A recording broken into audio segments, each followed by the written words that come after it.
Hello students, good morning, जय हिंद। मैं Vipin sir और जीविका केमिस्ट्री क्लासेस में आपका एक बार फिर से स्वागत है। हेलो स्टूडेंट, जैसा कि हम लोग जानते हैं कि हम लोग कहाँ मिलते हैं, अनसॉल्व पेपर सीरीज पर चलते हैं।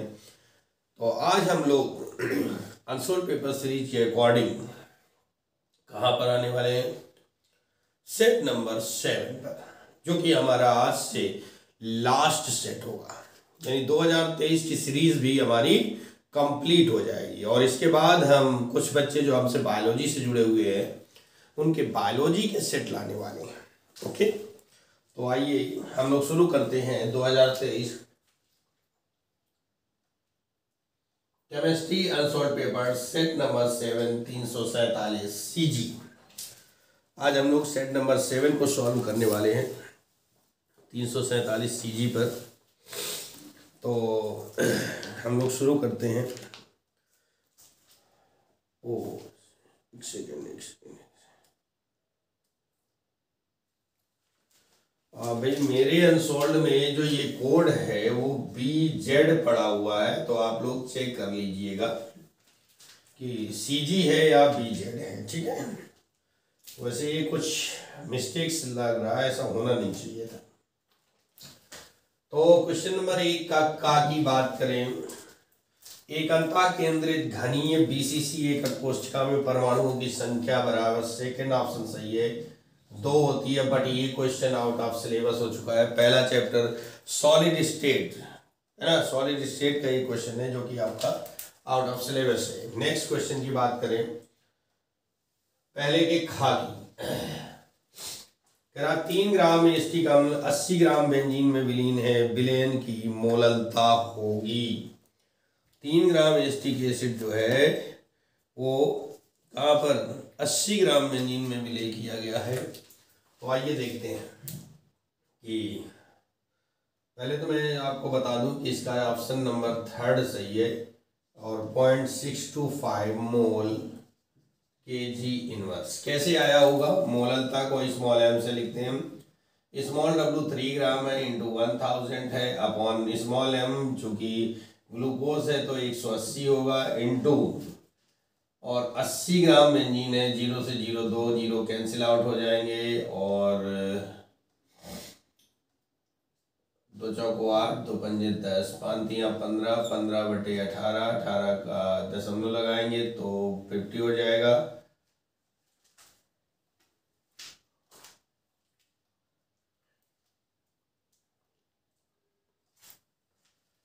अरे सॉरी, 18 चौको 72 होगा, ये तो मैंने ध्यान। और हाँ, ये काम करो, इसको भी कैंसिल आउट कर लेते हैं।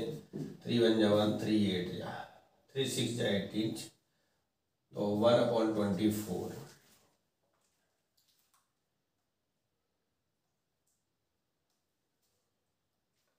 कुछ कैंसिल आउट गड़बड़ हो रहा है, चलिए मैं देखता हूँ। 3 इंटू 1000 अपॉन 1 इंटू 180 इंटू 80, ठीक है ना, ये हमारा ऑप्शन हो जाता है।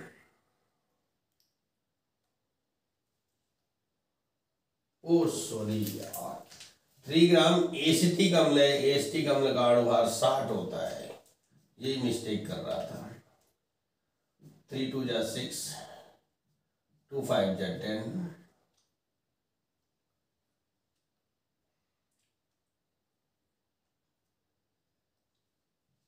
5/8 इक्वल टू 0.625। पहले के गा नंबर की बात करें तो गा नंबर में क्या कह रहा है कि प्रथम कोटि की अभिक्रिया के लिए वेग स्थिरांक 2 इंटू 10⁻³ है, सेकेंड इनवर्स, ये सब क्रिया की अर्धायु।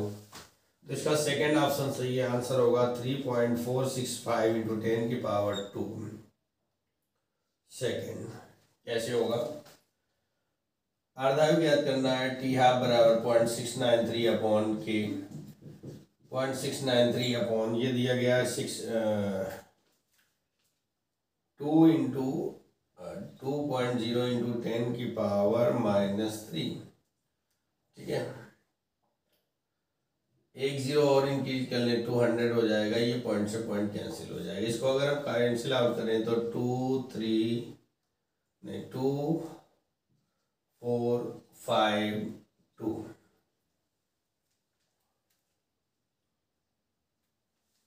2 से करें 2 3 जाएगा, हाँ 2 3 2 4 5 3, ठीक है। और फिर ये आपका आ गया 3 4 5 2 इंटू 10 की पावर 3 अपॉन 100, ठीक है, अपॉन 100। या फिर एक काम करो, इसका पॉइंट नहीं हटाओ, काय के लिए लफड़ा पालते हैं। 0.693 अपॉन 2 इंटू 10 की पावर -3, पॉइंट का पॉइंट 2 3 3 4 6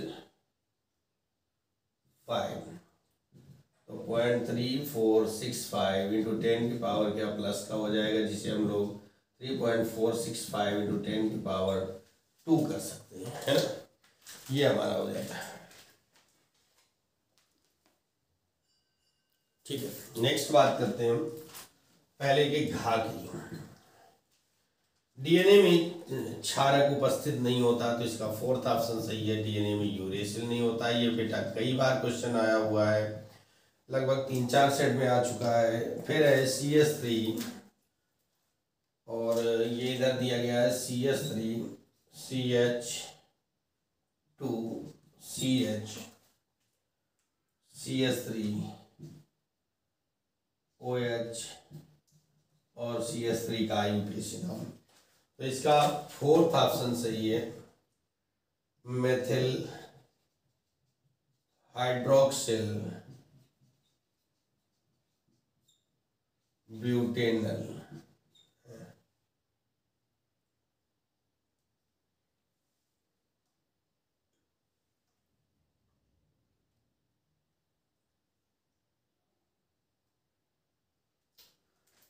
यहाँ पर CHO होना चाहिए था, क्वेश्चन मिस्टेक है, यहाँ पर कुछ क्वेश्चन में लफड़ा है, इस हिसाब से जो ऑप्शन दिया गया उस हिसाब से CHO होना चाहिए। नंबर 4 है हिंसबर्ग अभिकर्मक होता है, इसका थर्ड ऑप्शन सही है, बेंजीन सल्फोनिल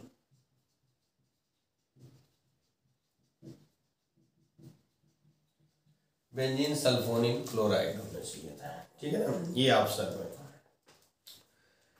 आगे अगर हम लोग चलेंगे तो क्या होगा, फिर हमारा क्वेश्चन नंबर 2 स्टार्ट होता है, जिसमें क्वेश्चन नंबर 2 का जो का है वो आउट ऑफ सिलेबस है, 2 का जो खा है वो भी आउट ऑफ सिलेबस है, और जो 2 का गा है, ठीक है ना, क्वेश्चन नंबर जो 2 का गा है वो सेट नंबर 4 5 6 बार बार आ चुका है, कोलराउस नियम बार बार रिपीट हो चुका है, इसलिए हम लोग इसको परेशान नहीं होंगे, कहीं से भी इसको सॉल्व कर सकते हैं। दूसरे के घा की बात करते हैं।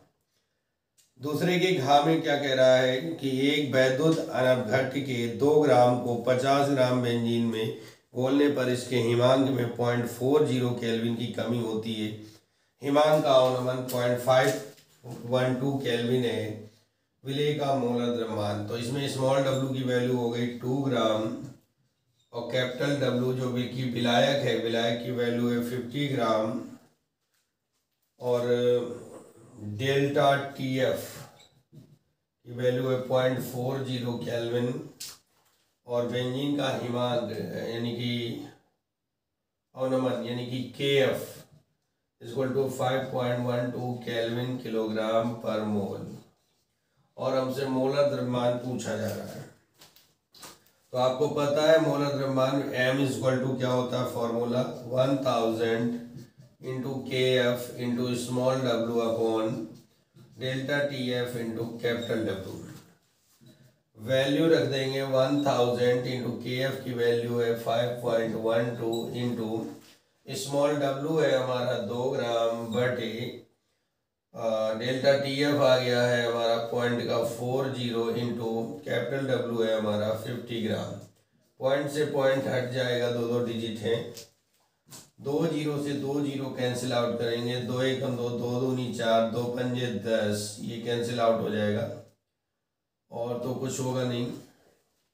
हाँ नहीं, 5 से 5 कैंसिल हो जाएगा, डायरेक्ट हमारा 512 बच जाता है जो कि मोलर द्रव्यमान होगा। तो ये हमारा सवाल क्वेश्चन नंबर 2 कंप्लीट हो जाता है। अब हम लोग क्वेश्चन नंबर 3 पर चलने वाले हैं, तो हम इसको साफ कर देंगे और नेक्स्ट पेज पर चलेंगे। आपने नोट कर लिया होगा, ठीक है, आप कंटिन्यू नोट करते रहें। आज हम लोग लास्ट सीरीज पर हैं, इसके बाद बायोलॉजी वाले बच्चों के लिए बायोलॉजी सीरीज स्टार्ट होने वाली है, जो कि बहुत जल्द कोशिश रहेगा कि पूरी सीरीज कंप्लीट करवा देंगे, ठीक है। क्वेश्चन नंबर 3 के का की बात करें तो ये आपका आउट ऑफ सिलेबस है, और तीसरे का जो खा है वो भी हमारा आउट ऑफ सिलेबस है, और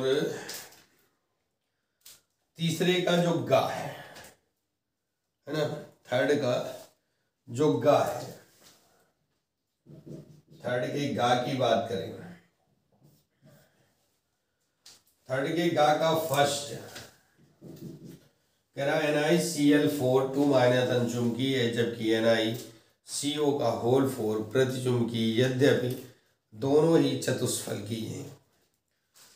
यद्यपि दोनों ही चतुष्फलकीय हैं, तो इनका आंसर ऐसा क्यों हो रहा है, यानी एक अनचुंबकीय है और एक प्रतिचुंबकीय, ऐसा क्यों कह रहा है। तो 3 के गा को सॉल्व करते हैं। क्वेश्चन क्या दिया हुआ है कि NiCO4 में, तो देखिएगा लिखेंगे यहाँ से हम लोग, चलो यहाँ से करते हैं। NiCO का होल 4 में कोई भी अयुग्मित इलेक्ट्रॉन में कोई भी अयुग्मित इलेक्ट्रॉन नहीं होता है, नहीं होता है, इसलिए यह प्रतिचुंबकीय,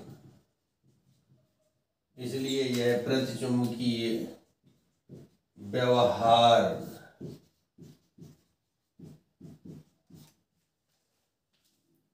प्रदर्शित करता है, जबकि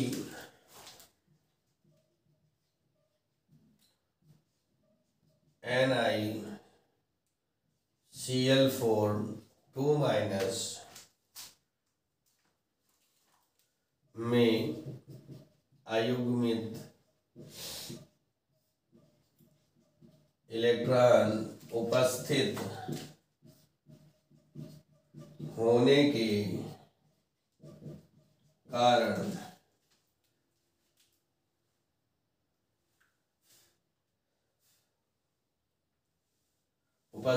के कारण यह अनुचुंबकीय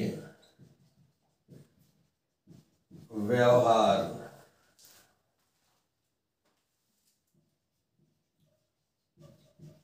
प्रदर्शित करता है, अनुचुंबकीय व्यवहार प्रदर्शित करता है, ठीक है।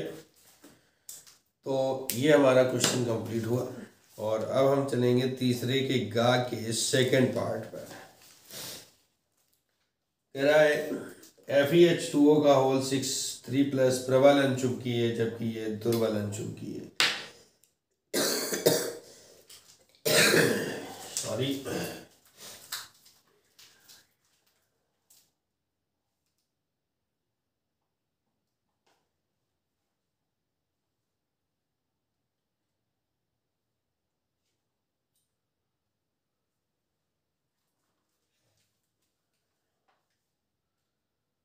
तो इसका सेकंड पार्ट कह रहा था कि FeH2O का होल 6 प्रबल अनचुंबकीय है, ठीक है भैया। देखें सेकंड नंबर, FeH2O का होल 6 और 3+ तथा FeCN का होल 6 3 माइनस, दोनों ही संकुलों में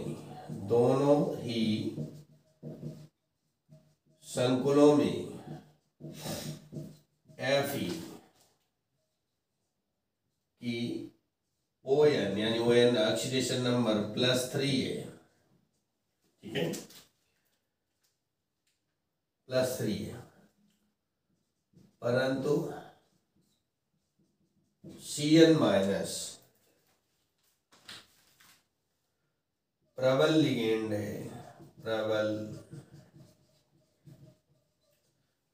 है, जिसकी उपस्थिति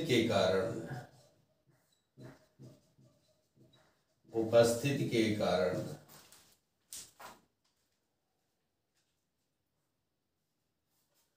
3D इलेक्ट्रॉनों का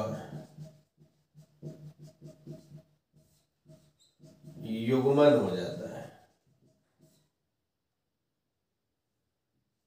3D इलेक्ट्रॉनों का युग्मन होता है और केवल एक अयुग्मित इलेक्ट्रॉन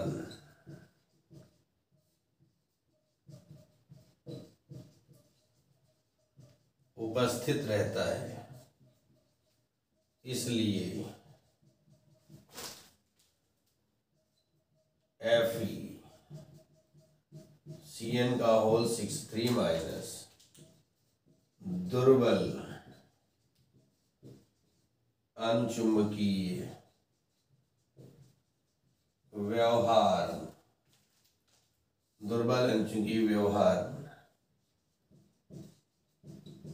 प्रदर्शित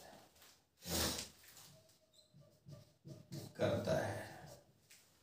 ये हमारा तीसरे के घा का फर्स्ट और सेकंड पार्ट हो गया। अब हम लोग तीसरे के घा पर चलने वाले हैं। तीसरे का घा कह रहा है पॉलीपेप्टाइड्स क्या हैं, उदाहरण सहित समझाइए।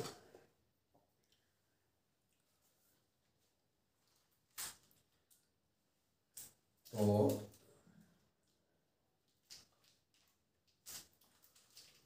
तीसरे के घा की बात करते हैं।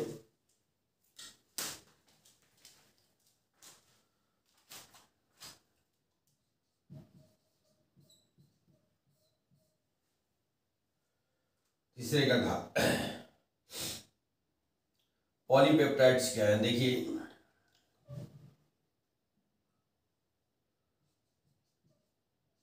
अमीनो अम्लों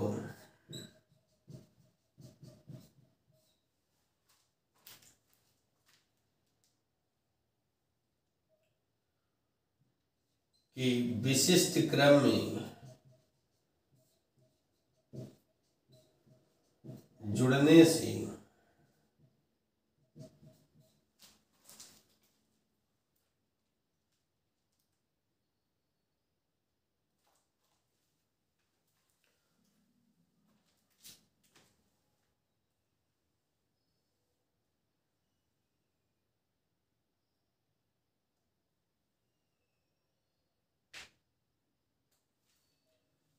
ये नहीं लिखेंगे, इसको करेंगे हम लोग।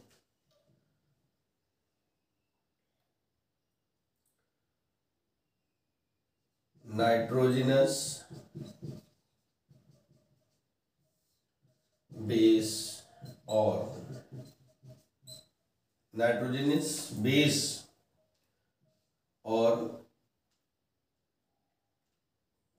पेंटोज शुगर के मिलने से नाइट्रोजनस बेस और पेंटोज शुगर के मिलने से न्यूक्लियोसाइड का निर्माण होता है और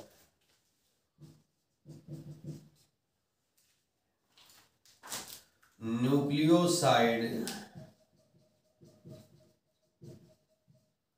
में फास्फोरिक अम्ल के जुड़ने से फास्फोरिक अम्ल के जुड़ने से न्यूक्लियोटाइड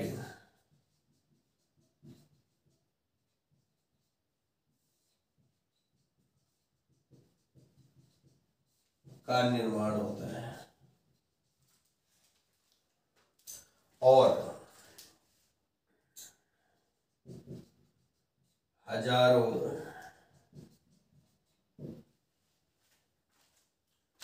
न्यूक्लियोटाइड्स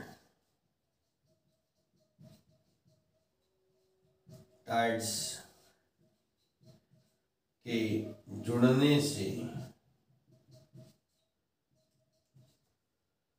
हजारों न्यूक्लियोटाइड के जुड़ने से पॉलीपेप्टाइड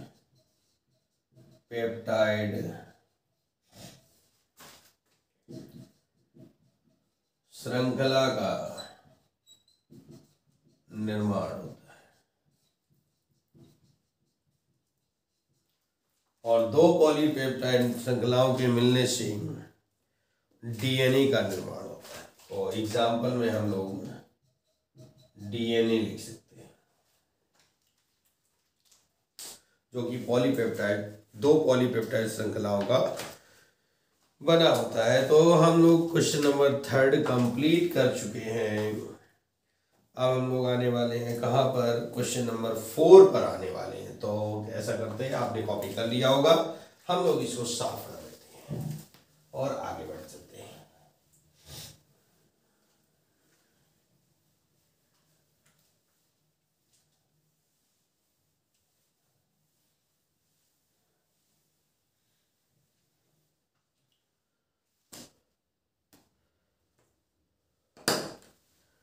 क्वेश्चन नंबर 4 पर चलने वाले हैं।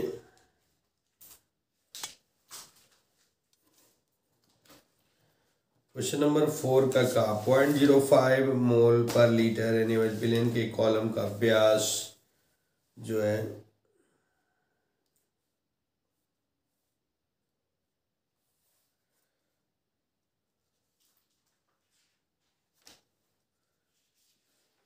कॉलम का व्यास 2 सेंटीमीटर एवं लंबाई 100 सेंटीमीटर है।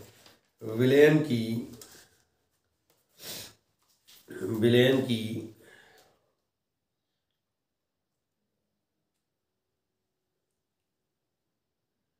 इसकी प्रतिरोधकता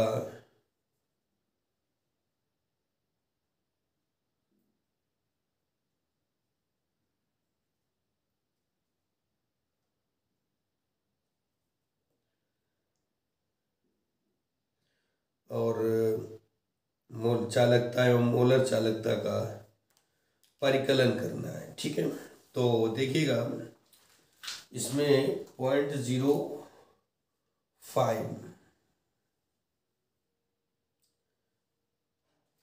मोल पर लीटर, यानी कि ये मोलरिटी दी गई है। क्वेश्चन नंबर 4 का है मोलरिटी इक्वल टू 0.05 मोल पर लीटर।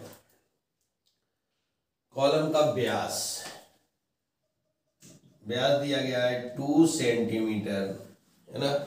तो व्यास 2 सेंटीमीटर है, तो त्रिज्या क्या होगी, तो हमें पहले त्रिज्या निकालनी होगी। त्रिज्या बराबर हो जाएगा 2/2 इक्वल टू 1 सेंटीमीटर हो जाएगा, है ना। और एवं लंबाई 100 सेंटीमीटर है। लेंथ L इक्वल टू कितना है, 100 सेंटीमीटर है लंबाई को। विलयन की कॉलम का विद्युत प्रतिरोध R की वैल्यू जो दी गई है वो है 5.55 इंटू 10⁻³ ओम है, 3 ओम।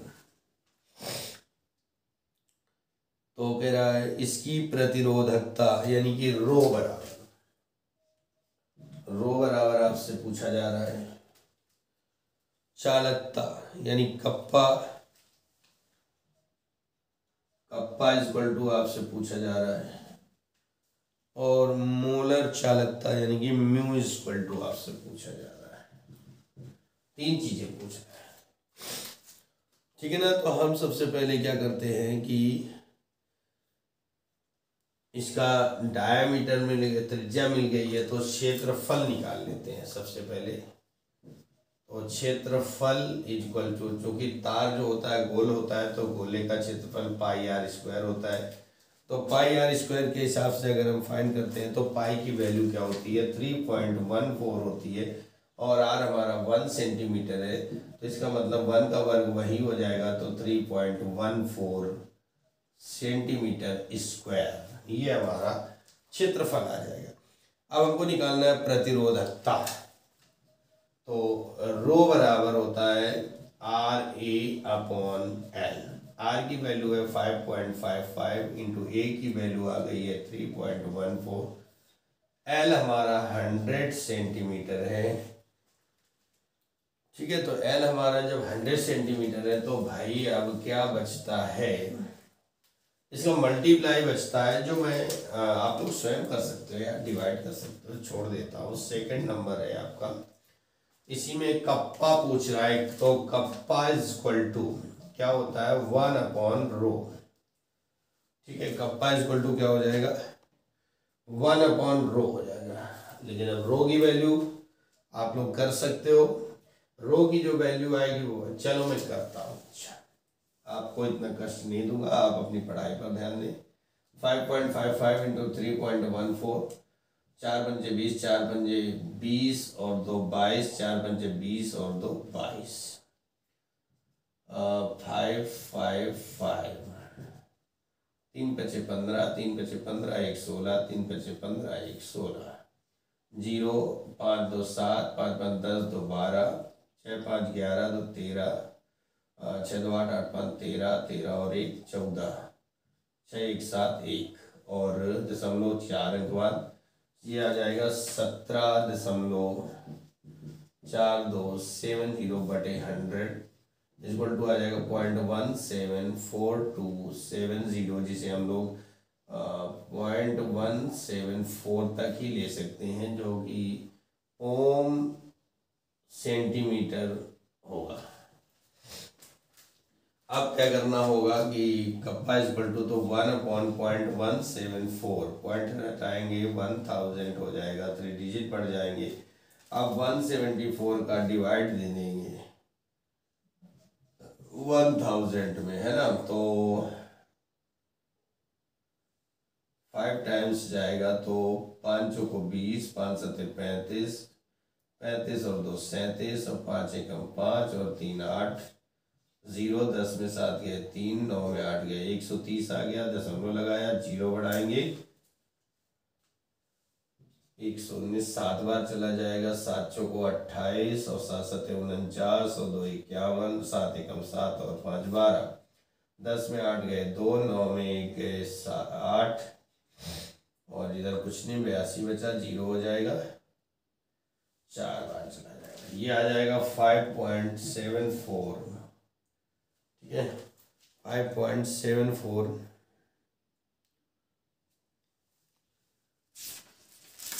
आंसर चेक करते हैं। आंसर आप लोग देख लीजिएगा, इसमें जो है मात्रक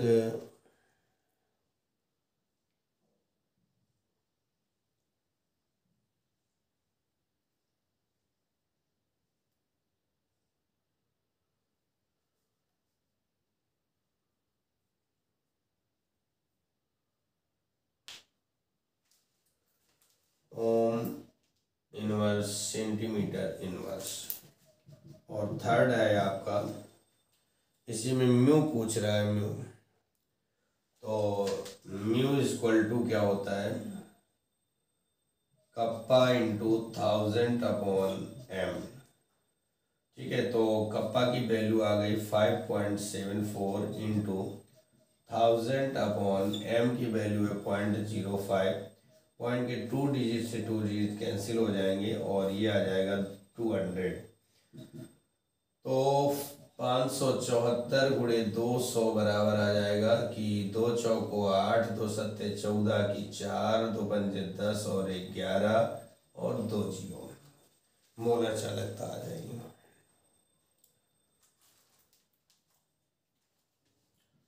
Simon centimetre square mole inverse. ये हमारा चौथे का हो जाएगा, इसके तीनों पार्ट हो जाएंगे। अब हम लोग इसको क्या करते हैं, आपने नोट कर लिया होगा, रफ कर देते हैं। और भैया गुणा भाग में अगर कोई मिस्टेक हो जाए, है ना, मल्टीप्लाई डिवाइड करने में कोई मिस्टेक हो तो सॉरी,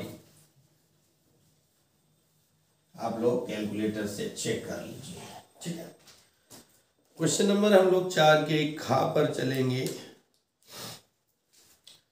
चौथे का जो खा है वो हमारा आउट ऑफ सिलेबस चला गया। हम लोग चौथे के गा को सॉल्व करेंगे। कह रहा फ्रक्टोज का संरचना सूत्र लिखिए, तो यहां पर लिखेंगे फ्रक्टोज का संरचना सूत्र, ठीक है। अब अगर हम फ्रक्टोज के संरचना सूत्र की बात करें तो क्या हो जाएगा, CH2OH C double bond O, CH2OH C double bond O। और आगे आपको पता है कि फ्रक्टोज में कितने 5 OH समूह होते हैं, जिनमें कि एक हमारा आ चुका है और कितने बाकी रह गए,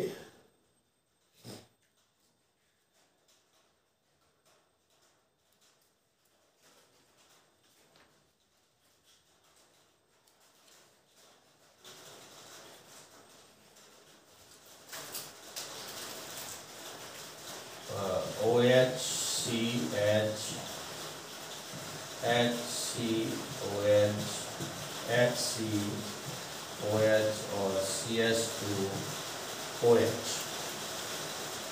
ये हमारा फ्रक्टोज है, ठीक है। अब इसने कहा संरचना सूत्र लिखिए, तो लिख दिया भैया हमने। आगे कह रहे हैं ग्लूकोज की संरचना से कैसे भिन्न है।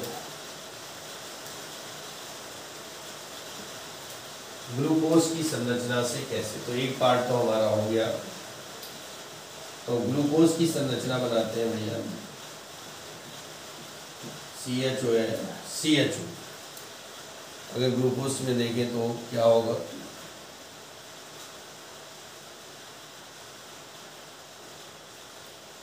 और HCOH, ठीक है, और OH CH, फिर HCOH HCOH और CH2OH, ये हमारा ग्लूकोज, ठीक है। अगर भिन्नता की बात करें तो क्या लिख सकते हैं कि ग्लूकोज में एल्डिहाइड समूह है, एल्डिहाइड समूह उपस्थित होता है,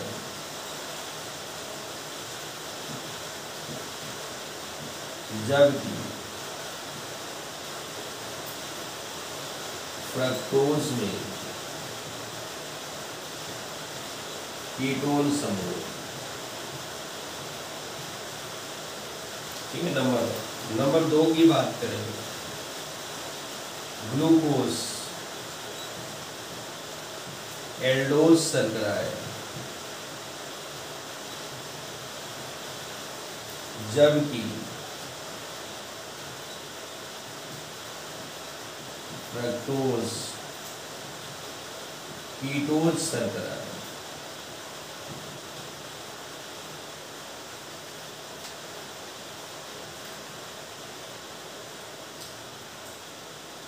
नंबर 3, ग्लूकोज में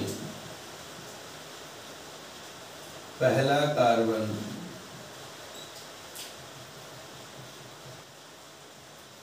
CHO समूह है, जबकि फ्रक्टोज में पहला कार्बन OH या OH से जुड़ा है। तो ये दोनों में डिफरेंस हो जाता है, ठीक है। ये आपने नोट कर लिया होगा। हम लोग चौथे के घा पर चलने वाले हैं। चौथे के घा पर। तो आपने ये कर लिया होगा। हम लोग आगे बढ़ेंगे क्वेश्चन नंबर 4 के घा पर। और आगे बढ़ते बढ़ते हम लोग इतना आगे आ गए कि बोर्ड में बहुत अच्छे मार्क्स आ गए। और दूसरी बात कि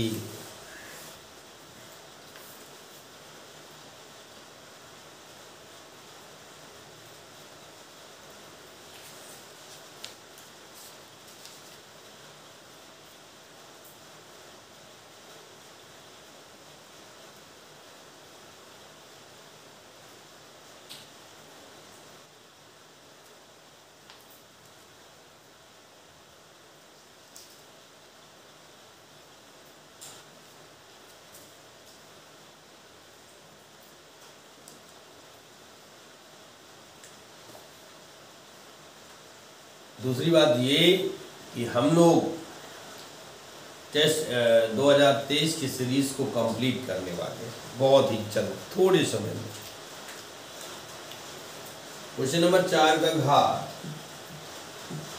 का फर्स्ट पार्ट कह रहा है निम्नलिखित यौगिकों के युगलों में विभेद के लिए एक रासायनिक परीक्षण दीजिए। ठीक है ना, रासायनिक परीक्षण दीजिए। पहला विभेद दिया गया द्वितीयक एवं तृतीयक एमीन में।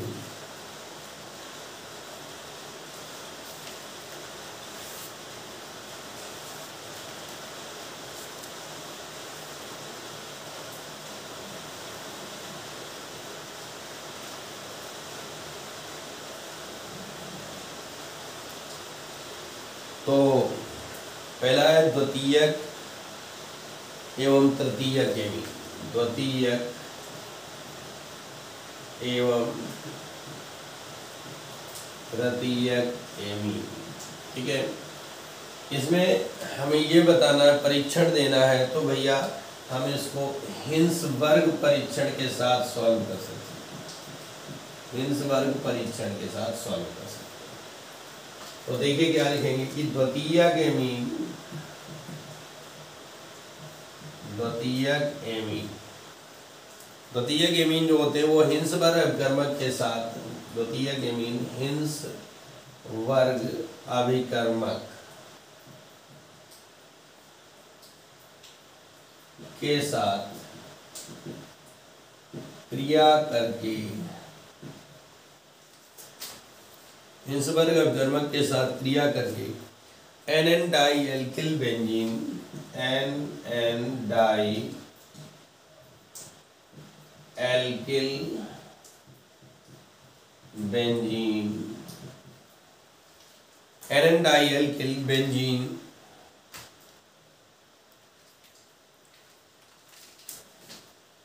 Sulphonamide, sulphonamide, N di alkyl benzene sulphonamide बनाती है जो क्षार में आघुलनशील होती है।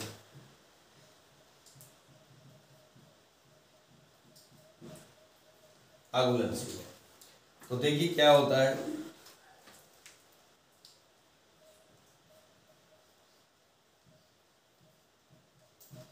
SO2Cl प्लस HRNH,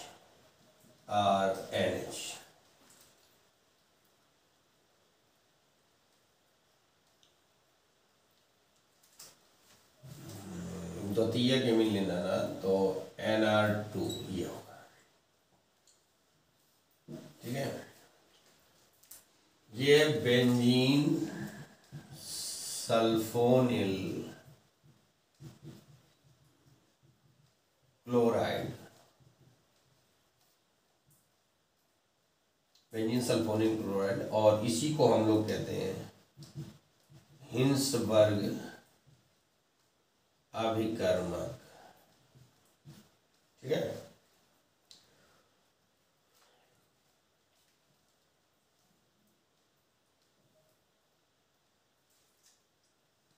इतना पार्ट निकल जाएगा। क्या बन जाएगा, SO2 NRR। प्लस HCl, ये बन गया NN, N से दोनों जुड़े हैं, डाई एल्किल बेंजीन सल्फोनेमाइड। ये आगे लिखते हैं जबकि तृतीयक एमीन हिंसबर्ग अभिकर्मक के साथ कोई क्रिया नहीं करते।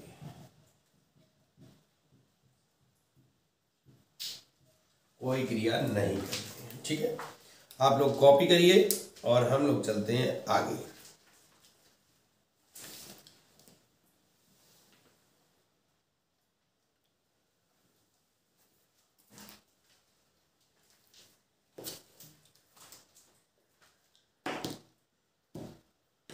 कोई क्रिया नहीं करते। नेक्स्ट बात आती है, आप लोगों ने कॉपी कर लिया होगा, हम लोग आगे बढ़ने वाले हैं।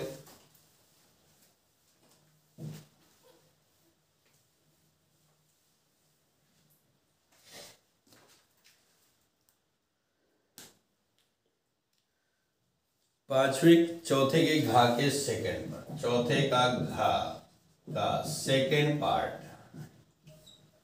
क्या कहता है? मेथिल एमीन एवं di methyl amine, methyl amine एवं डाई मेथिल एमीन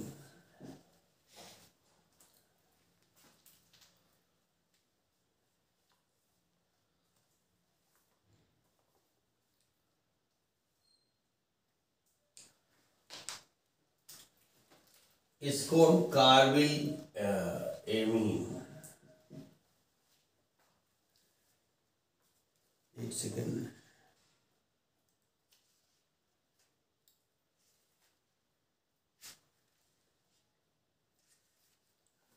इसे हम कार्बिल एमीन टेस्ट के द्वारा, कार्बिल एमीन परीक्षण द्वारा सॉल्व कर सकते हैं। तो इसमें क्या लिखेंगे? इसे आइसोसाइनाइड परीक्षण भी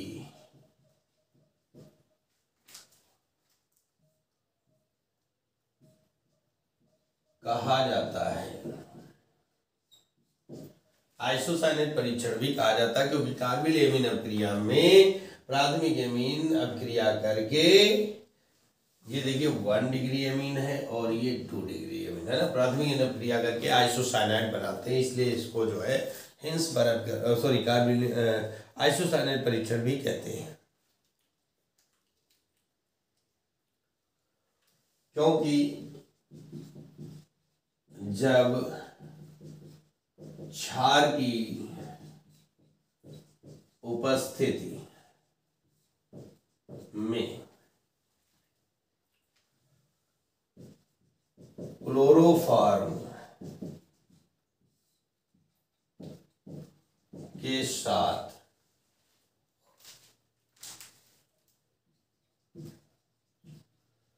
अभिकृत कराते हैं तो आइसोसाइनाइड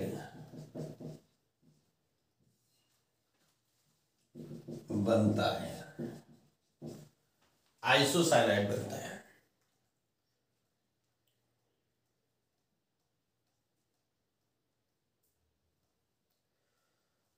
एलिफैटिक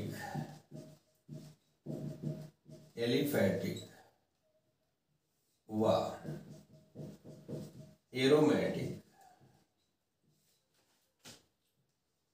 दोनों एमीन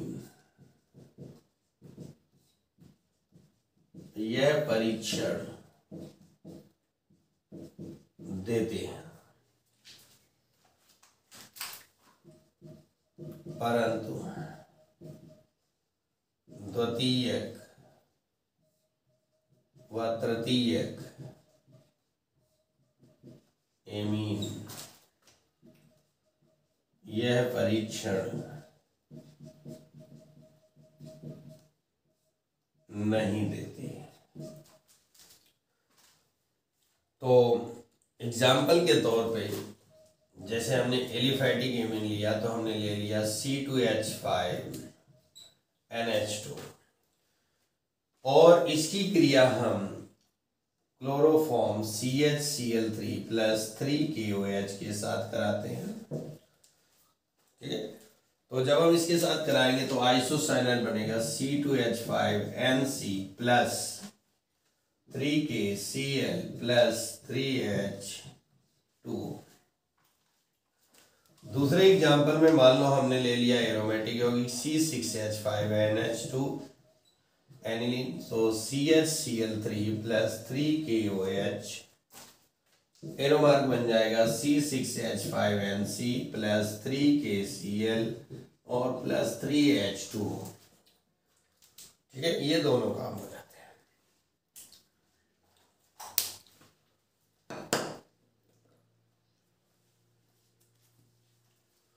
तो आप लोगों ने कॉपी कर लिया होगा। हम लोग आगे बढ़ने वाले हैं, इसके थर्ड पार्ट पर आने वाले हैं।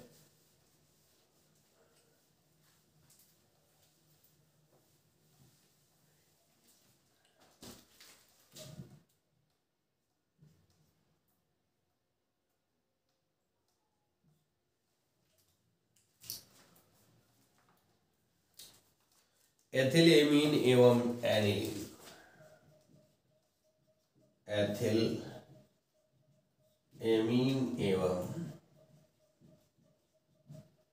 एनिलीन। एथिल एमीन और एनिलीन की बात करना है तो इसे हम एजोडाई टेस्ट, एजोडाई टेस्ट के द्वारा इसको सॉल्व करेंगे।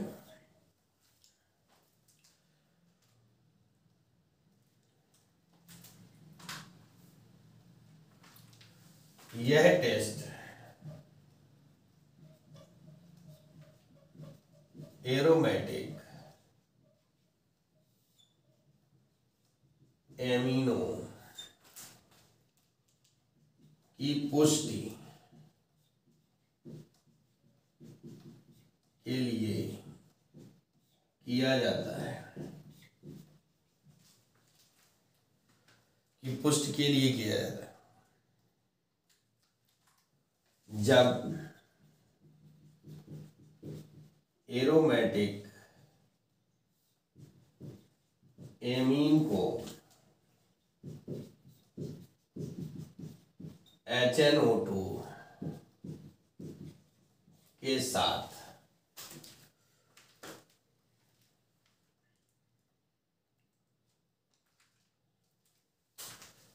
अभिकृत कराते हैं,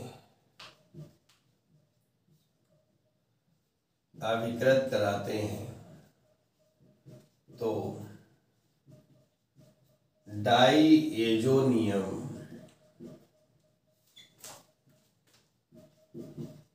लवण बनता है। डाईएजोनियम लवण बनता है।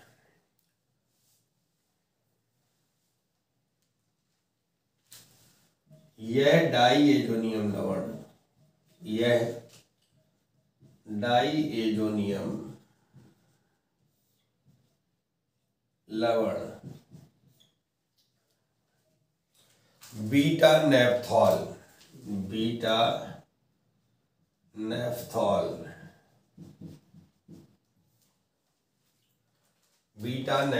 के साथ बीटा नेप्थॉल जैसे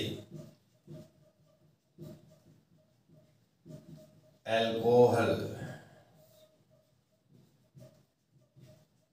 के साथ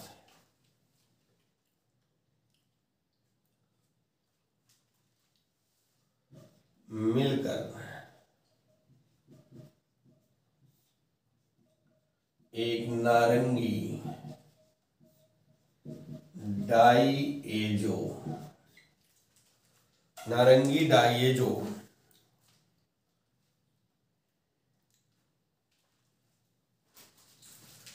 नारंगी एजोडाई बनाते हैं जो कि जल में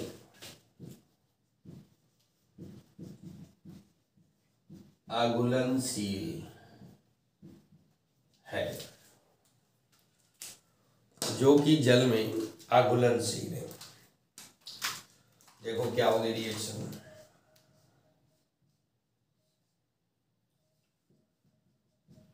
NH2 aromatic amine, common name aniline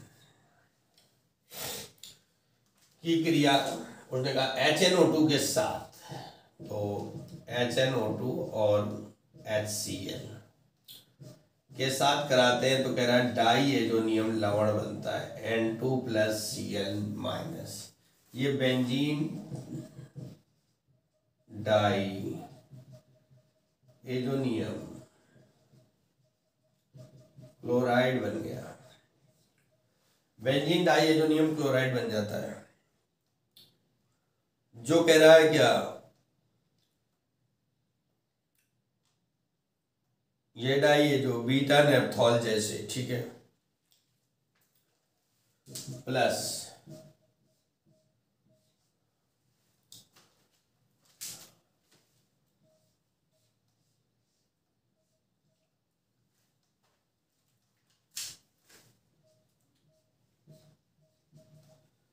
ये बीटा नेप्थॉल हो गया, बीटा नेप्थॉल के साथ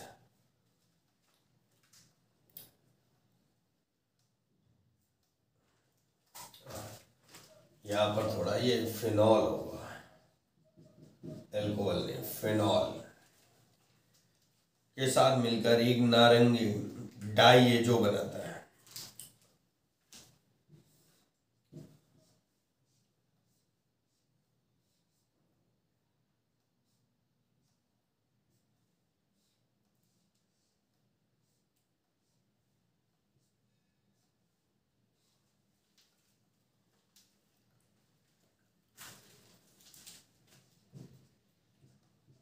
N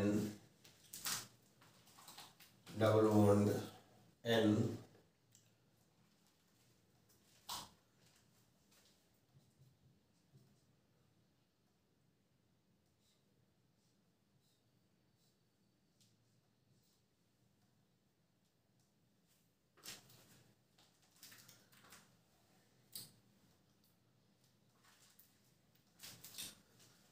एजोडाई जो कि क्या है, जल में अघुलनशील।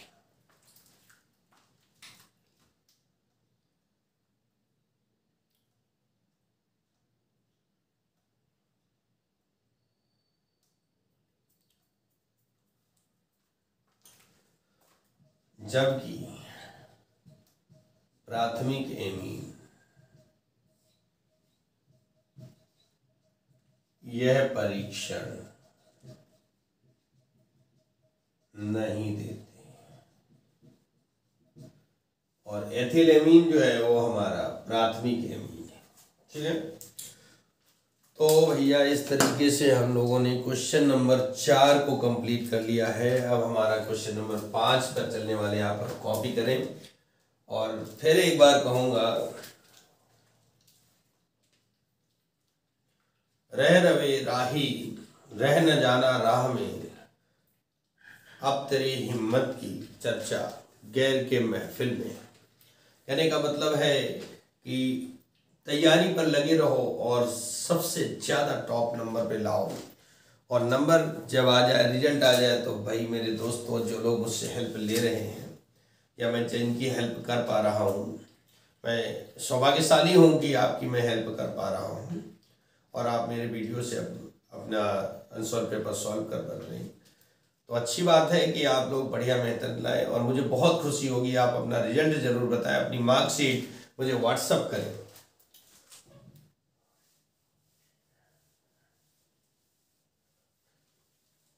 और किसी भी चैप्टर्स में अगर प्रॉब्लम आ रही है ना, तो तो आपको किसी चैप्टर्स की थ्योरी में प्रॉब्लम आ रही तो सारे चैप्टर्स वीडियो अपलोड है, आप उन्हें आराम से घर में बैठकर देख सकते हैं। हम लोग चलने वाले क्वेश्चन नंबर 5 के का पर। 5वें का सॉल्व करना है हमको। कह रहा क्वथनांक का उन्नयन से आप क्या समझते हैं। तो हेडिंग होगी क्वथनांक में उन्नयन। क्या लिखते हैं, जब किसी विलायक में, जब किसी शुद्ध विलायक में अवाष्पशील विलेय की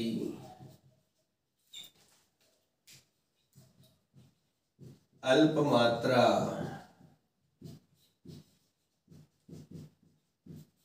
मिलाते हैं, अल्प मात्रा मिलाते हैं तो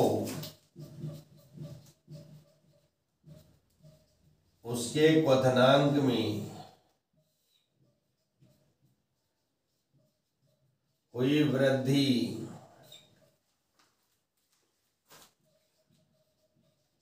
क्वथनांक में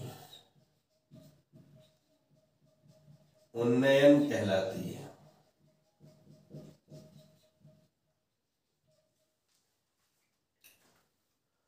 क्वथनांक में उन्नयन कहलाती है।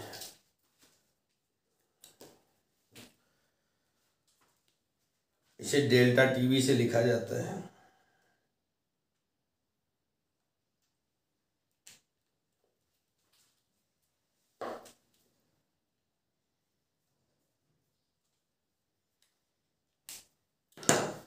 क्वथनांक में उन्नयन कहलाती है।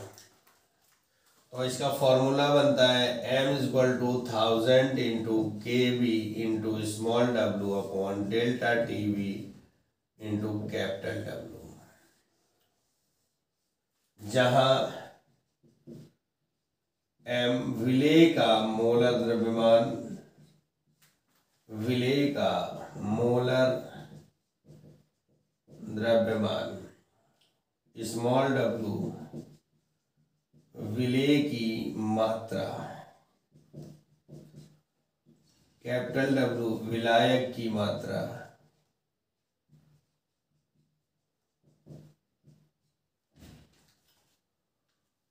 और KB मोलल उन्नयन स्थिरांक और डेल्टा टीवी क्वथनांक में उन्नयन। ये हमारा एक पार्ट कंप्लीट होता है ना, एक पार्ट कंप्लीट होता है। अब हम लोग चलने वाले हैं इसके सेकेंड पार्ट।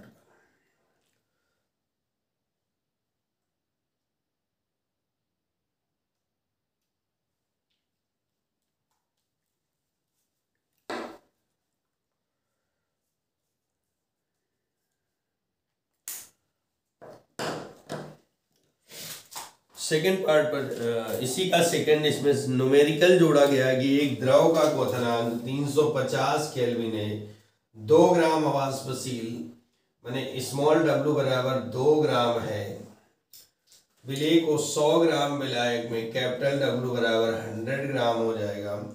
द्रव में घोलने पर विलयन का क्वथनांक बढ़कर तो डेल्टा टीवी इक्वल टू क्या होगा, 350.50 kelvin minus 350 kelvin equal to आ जाएगा पॉइंट के 50 केल्विन।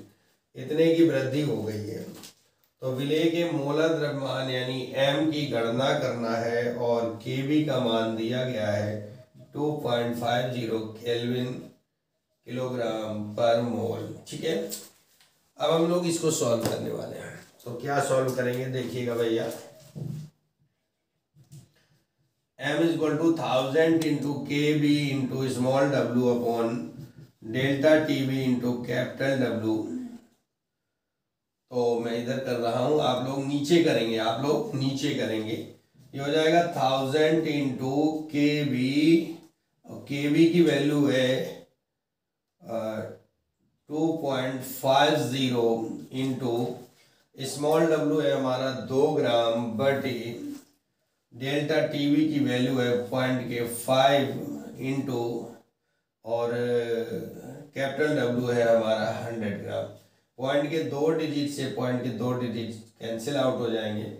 1020 से ये 1000 कैंसिल हो जाएगा। 5 1 जा 5, 5 5 जा 50, 52 जा 100। ये हमारा मोलर द्रव्यमान आ जाएगा, ग्राम पर मोल, ग्राम पर मोल, ये हमारा हो जाएगा। ठीक है, आगे हम लोग चलने वाले हैं क्वेश्चन नंबर 5 के खा पर। 5वें का कंप्लीट हो गया है, 5वें के खा पर चलने वाले हैं।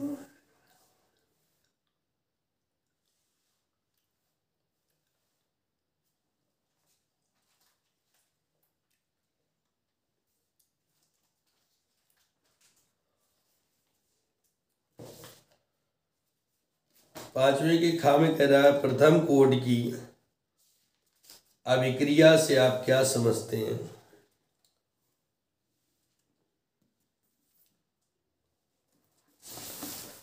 ना कह रहा प्रथम कोड की अभिक्रिया से आप क्या समझते हैं। तो इसमें क्या है, ये जानी मानी रिएक्शन है, आप लोग कर चुके हैं, मैं बोल रहा हूं। वह अभिक्रिया जिसकी दर अभिकारक पदार्थ की सांद्रता के प्रथम घात पर निर्भर करती है। वह अभिक्रिया जिसकी दर अभिकारक पदार्थ की सांद्रता के प्रथम घात पर निर्भर करती है, प्रथम कोड की अभिक्रिया कहलाती है। एक एग्जाम्पल लिख देंगे, C12 H22 O11 plus H2O, एरोमार्क C6 H12 O6 plus C6 H12 O6। फिर आगे इसी क्वेश्चन में जोड़ रहा है कि प्रथम कोटि और शून्य कोटि की अभिक्रिया में क्या अंतर है। तो भैया प्रथम कोटि की अभिक्रिया अभिकारक पदार्थ की सांद्रता के प्रथम घात पर निर्भर करती है, प्रथम घात पर निर्भर करती है, जबकि शून्य कोटि की अभिक्रिया अभिकारक पदार्थों की सांद्रता पर निर्भर नहीं करती है, अभिकारक पदार्थों की सांद्रता पर निर्भर नहीं करती है।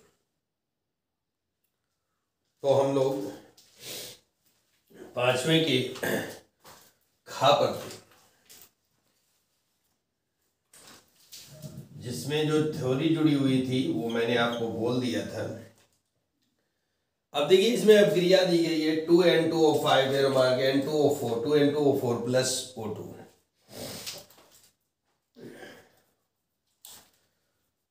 ठीक है, इस हिसाब से अगर हम देखें कि प्रारंभ में जब t बराबर 0 समय लिया गया तो प्रारंभिक मात्रा 0.5 ATM थी, लेकिन इधर 0.000 बना। t समय दिया गया तो इधर x बन गया और यहाँ पर 2 मोल थे तो 2x ATM हो गया। इधर बचा कितना होगा 0.5 माइनस 2x। ठीक है, P मैंने पूरे गैस का, सभी गैसों का total pressure PN2O5 plus PN2O4 plus PO2 0.5 minus 2x, ये वाला रख दिया, 2x ये रख दिया और x ये रख दिया, सबका टोटल। ये माइनस का ये प्लस का कैंसिल आउट हो गया, 0.5 प्लस x आ गया।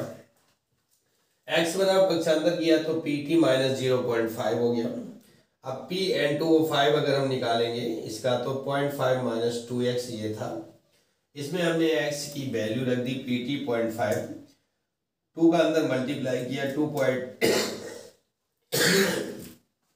2 PT प्लस 1.0, 2 पंजे 10 हो जाएगा। ये प्लस का ऐड हो जाएंगे 1.5 minus 2 PT। PN2O5 1.5 minus 2 PT, जो T है उसका वैल्यू रख दी गई 0.512, आपके न्यूमेरिकल में दी गई। इन दोनों का मल्टीप्लाई करके माइनस किया तो 0.476 ATM आ जाएगा। प्रथम कोटि का समीकरण है K equal to 2.303/T log PI मतलब प्रारंभिक मात्रा, इसको हम A भी रख सकते हैं, जो प्रेशर है इसलिए PI/PA। अंतिम मात्रा 2.303/100 लॉग 0.5 ATM/0.476। इसका भाग देंगे और उसके बाद जो वैल्यू आई उसका लॉग वैल्यू हमने 0.0216 लिया। अब इनका गुणा करके और 100 का डिवाइड करना ये आपके लिए छोड़ दिया। सेकेंड इनवर्स ये आप लोग कर लाएंगे, ठीक है, कर लेंगे, ठीक है, ये आप लोग कर लेंगे।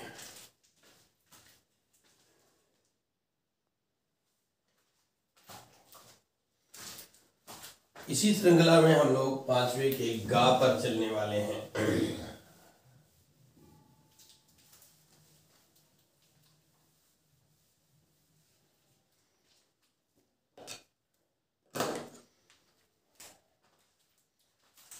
क्वेश्चन नंबर 5 का गा, संक्रमण तत्व क्या है?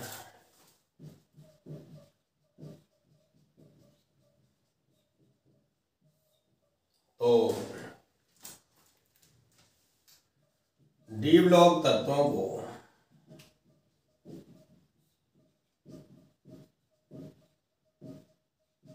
संक्रमण तत्व कहा जाता है।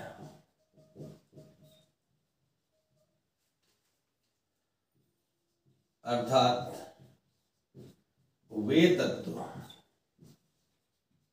जिनका अंतिम इलेक्ट्रॉन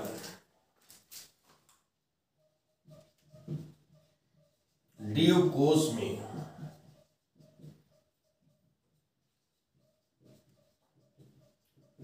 प्रवेश पाता है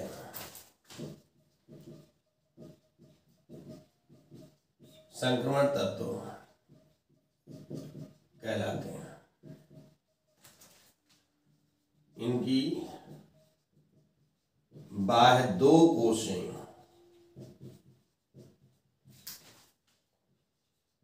अपूर्ण होती हैं।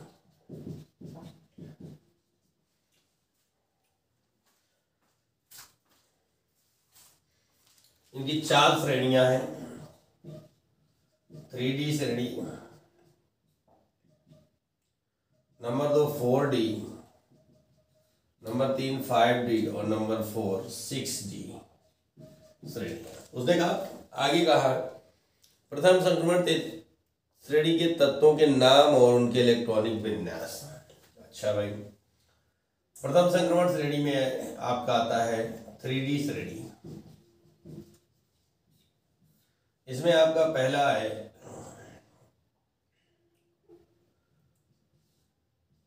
स्कैंडियम, ये नाम हो गया, और सिंबल 21। इसका इलेक्ट्रॉनिक विन्यास argon 4s2 3d1। Number 2 titanium Ti22 होता है, विन्यास argon 4s2 3d2। Number 3 vanadium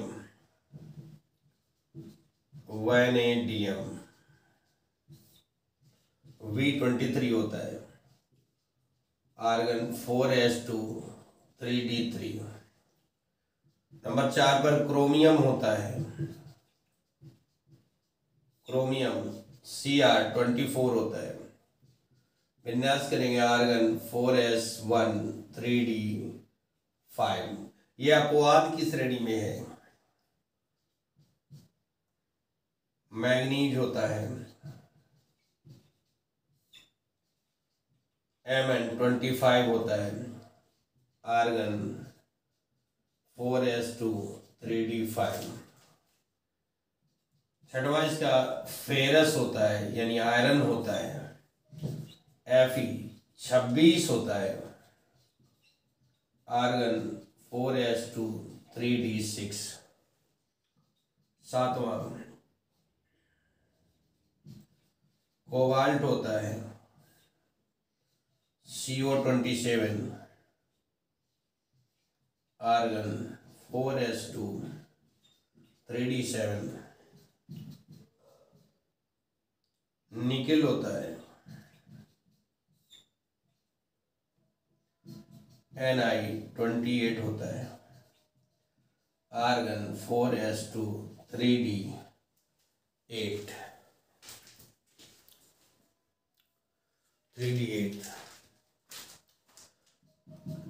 9 number पे कॉपर होता है तांबा Cu29, ये भी अपवाद की श्रेणी में आता है, तो आर्गन 4s1 3d10 हो जाएगा। और लास्ट हमारा जो 10वां है वो जिंक है, जस्ता भी बोलते हैं, Zn30, विन्यास हो जाएगा आर्गन 4s1 4s2 3d10। एक हमारा क्रोमियम अपवाद की श्रेणी में आता है और एक हमारा कॉपर अपवाद की श्रेणी में आता है। ठीक है, इसी में आगे उसने कहा संक्रमण धातुएं तथा उनके ज्यादातर यौगिक अनुचुंबकीय होते हैं, समझाइए।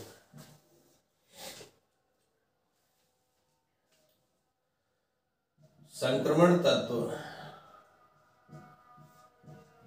तत्वों के बाह्य उपकोष डी में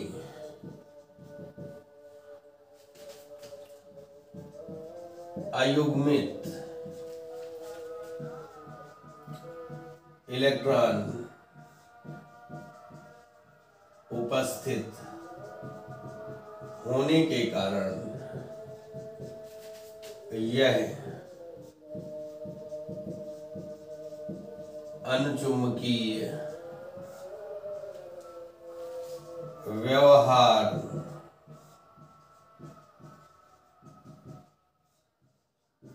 प्रदर्शित करते हैं,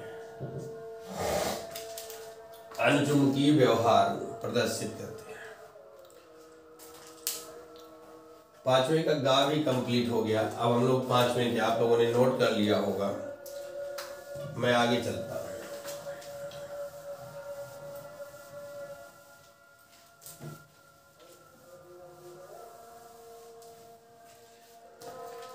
पांचवें के घा की बात करें, निम्नलिखित यौगिकों के सूत्र लिखना है, नाम दिया गया है।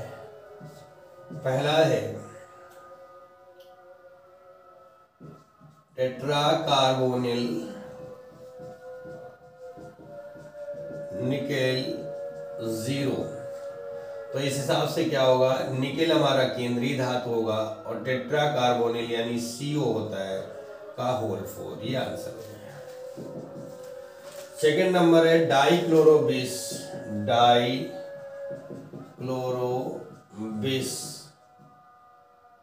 एथेन 1,2 डाइएमीन, एथेन 1,2 डाइएमीन,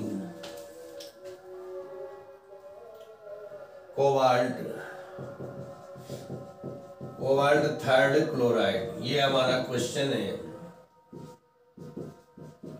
इस हिसाब से देखेंगे तो Ip हमारा ऋणात्मक होगा और डाइक्लोरोबिस सेंट्रल मेटल हमारा कोबाल्ट है और डाइक्लोरो माने Cl2 और एथिलीन En का होल ट्वाइस, ये बन जाएगा और कोबाल्ट थर्ड क्लोराइड Cl, ये फॉर्मूला बनेगा। थर्ड नंबर क्या कह रहा है, pentaammine carbonato cobalt third chloride, pentaammine carbonato cobalt third chloride.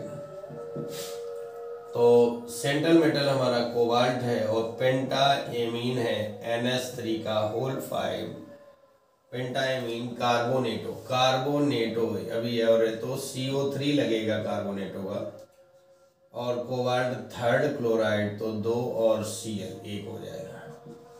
Number चौथा है tetraammine aqua क्लोराइडो, tetraammine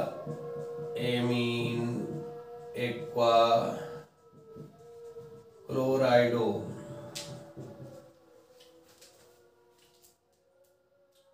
cobalt,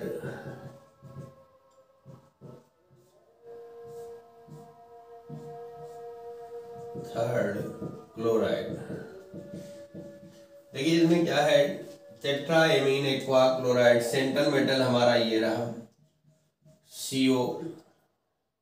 tetraammine यानी एमीन का मतलब NH3 का लिगेंड 4 हो गया, एक्वा मतलब H2O और क्लोराइडो मतलब Cl। ठीक है, और थर्ड क्लोराइड आना है, ये दोनों न्यूट्रल है तो यहाँ पर Cl2 है। ये आपके आंसर हो जाएंगे। क्वेश्चन नंबर 6 के का पे बढ़ते हैं। तो 6 का का और अथवा, 6 का का और अथवा, ठीक है, ये दोनों आपके आउट ऑफ सिलेबस हैं, कैंसिल आउट करेंगे। छठवें के खा पर चलेंगे, छठवें के खा पर चलते हैं। तो ये हमारा आउट ऑफ सिलेबस हो गया। छठवें के खा देखेंगे, आपने इसको नोट कर लिया होगा, हम लोग आगे बढ़ जाएंगे। छठवें का खा का पहला IUPAC नाम लिखना है। नंबर 1 पर CH3CH double bond CH CH3 double bond CH फिर CH3 Br। देखिए इसको हम थोड़ा सा ओपन करेंगे। CH3CH double bond CH single bond CH Br और CH3। तो यहाँ पर डबल बॉन्ड इधर से पहले मिलेगा तो 1 2 3 4 5, तो इस हिसाब से क्या हो जाएगा 4 ब्रोमो, है ना।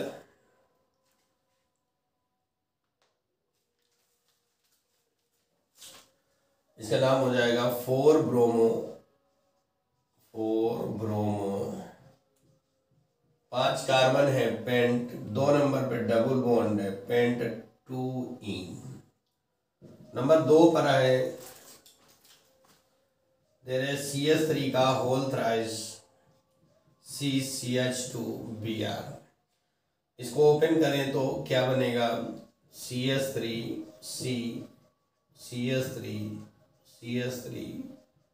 CH2Br। काउंटिंग यहाँ से करेंगे 1 2 3, तो ये हो जाएगा 2,2 डाई मेथाइल और इससे पहले ये भी आएगा तो 1 ब्रोमो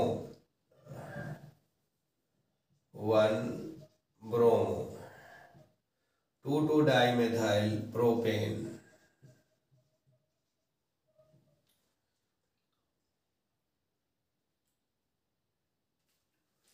नंबर 3 पर आते हैं CH3 CH2 CH I CH2 CH3 CH3 और CH3। इसको ओपन ग्रुप में लिखते हैं तो CH3 single bond CH2 single bond CH2 single bond CH I को ऊपर जोड़ दिया CH2 CH3 फिर CH3 और CH3। इसमें क्रियात्मक समूह हमारा कहाँ से पास में पड़ेगा उसको देखना होगा।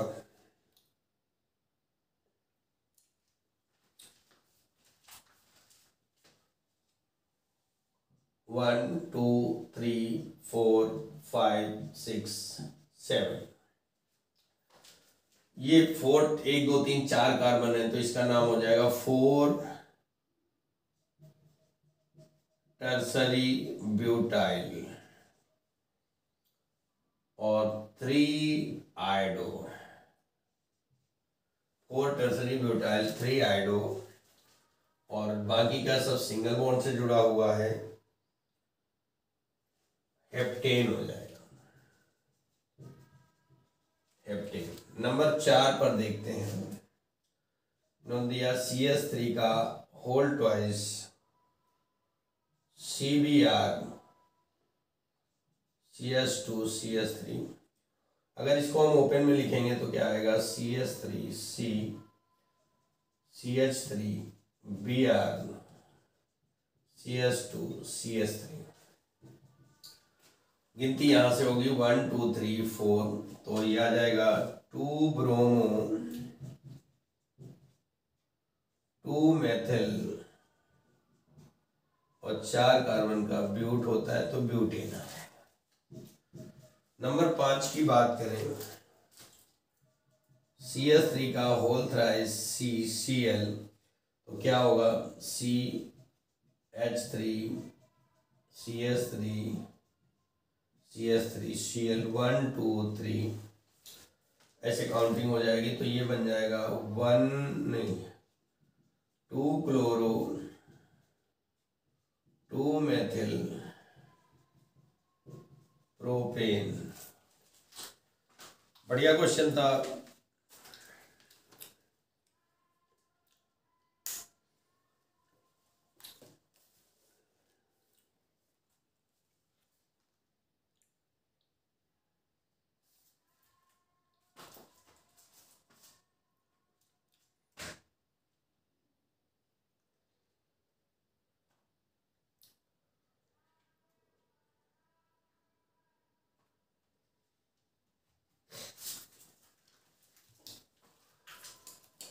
आप लोग कॉपी कर चुके होंगे। नेक्स्ट बात करते हैं, हम लोग आगे चलते हैं, तो इसको हम साफ करेंगे।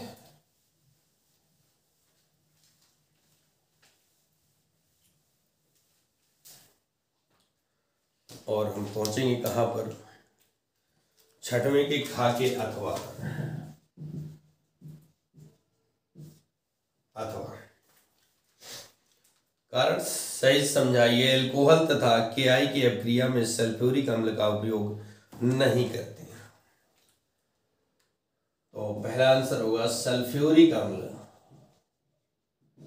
सल्फ्यूरिक अम्ल निर्जलीकारक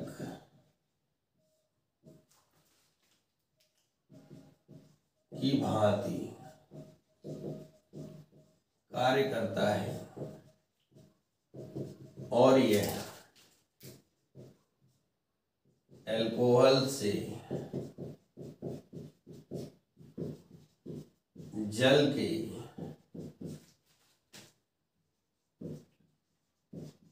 अणु को बाहर निकाल देगा।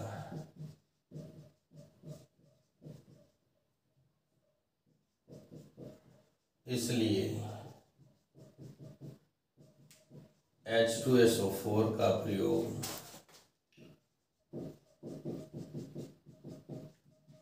नहीं करेंगे।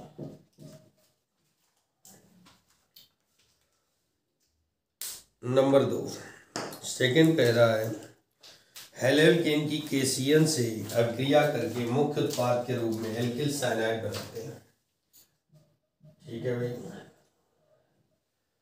तो जबकि AgCN से अभिक्रिया करने पर आइसोसाइनाइड प्रमुख उत्पाद के रूप में प्राप्त होता है।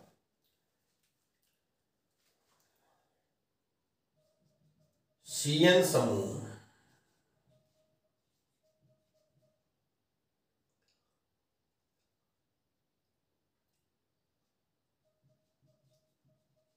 उभयदंती होता है,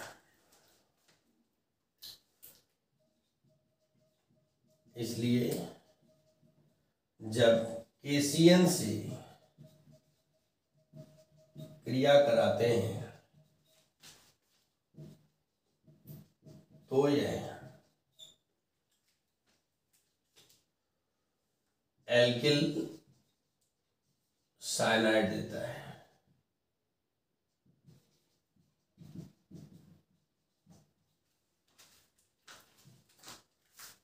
जैसे हेलोइल्केन की बात करें तो C2H5Br plus KCN, zero mark, C2H5CN plus KBr, जबकि AgCN से अभिक्रिया कराने पर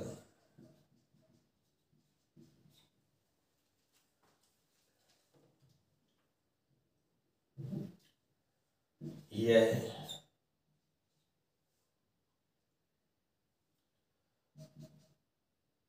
नाइट्रोजन समूह द्वारा, नाइट्रोजन परमाणु द्वारा आक्रमण करता है, इस पर सबस्ट्रेट पर, आधार पर, और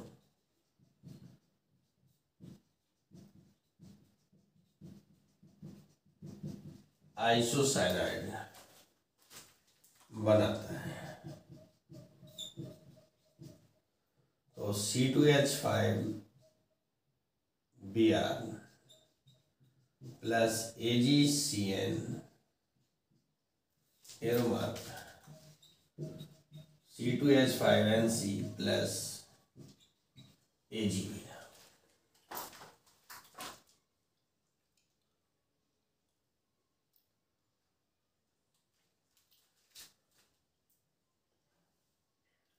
क्योंकि Ag डी ब्लॉक का तत्व है और यह डी संक्रमण देता है, इसलिए यह आइसोसाइनाइड बनाता है। और पोटेशियम में क्षारीय धातु होती है, इसलिए वो डी संक्रमण देता नहीं, क्योंकि वो एस ब्लॉक का तत्व है, इसलिए उसमें नहीं कराता। नंबर थर्ड में कह रहा है क्लोरीन यद्यप इलेक्ट्रॉन आहरण समूह है, फिर भी यह एरोमेटिक इलेक्ट्रॉन रागी प्रतिस्थापन अभिक्रिया में आर्थो तथा पैरा निर्देशक होता है।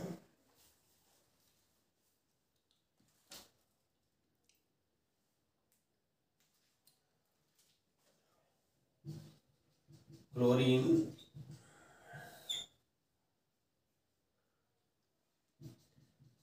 एरोमेटिक अभिक्रियाओं में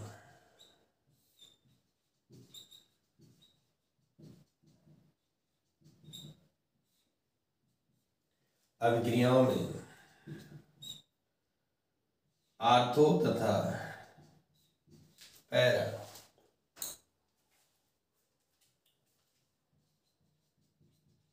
इलेक्ट्रॉन रागी प्रतिस्थापन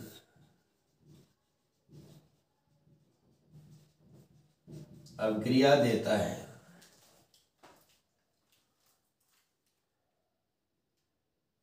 क्योंकि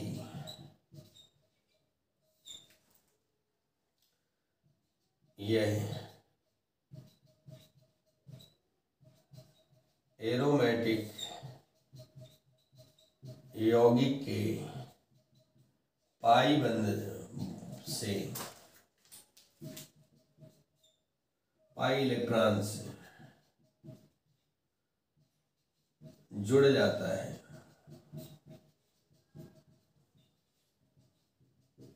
और अनुनाद संरचना प्रदर्शित करता है।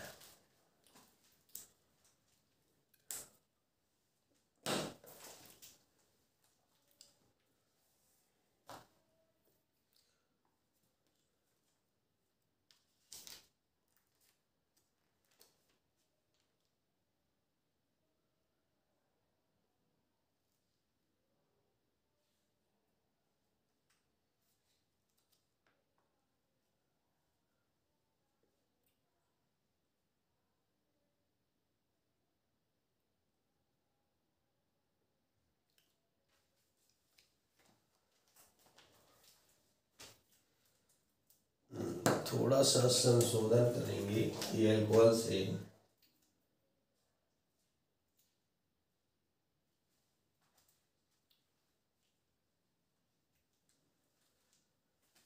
यहाँ पर ऑक्सीकारक कर लो तो ज्यादा बेटर होगा कि सल्फ्यूरिक अम्ल एक ऑक्सीकारक की भांति कार्य करता है।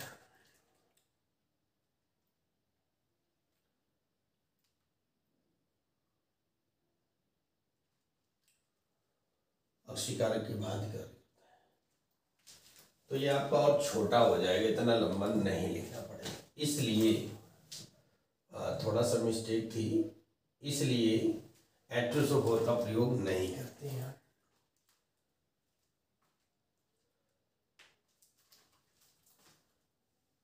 यहाँ पर थोड़ा संशोधन करें कि केसीएन समूह की केसीएन की प्रकृति आयनिक होती है, ऐसा लिख सकते हैं, आयनिक होती है।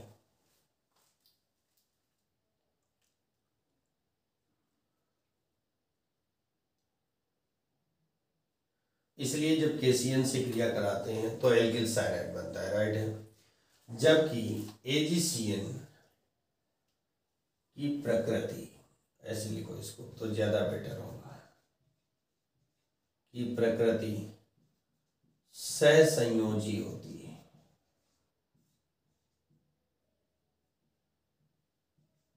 माने ये आयनिक बंध बनाता है केसीएन, और एजीसीएन जो है वो सहसंयोजी बंध बनाता है।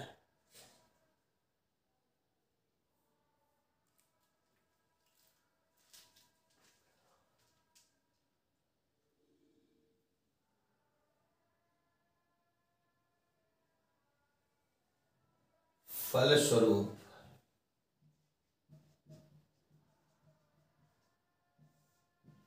यह हैलो एल्केन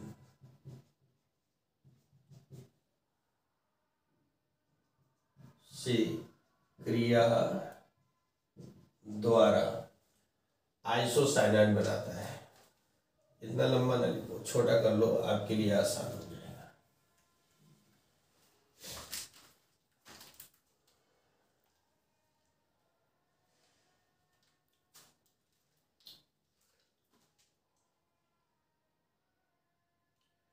और ये चीज अनुनाद संरचना के कारण ही जो है आर्थो और पैरा इलेक्ट्रॉन रागी प्रतिस्थापन क्रियाएं देता है।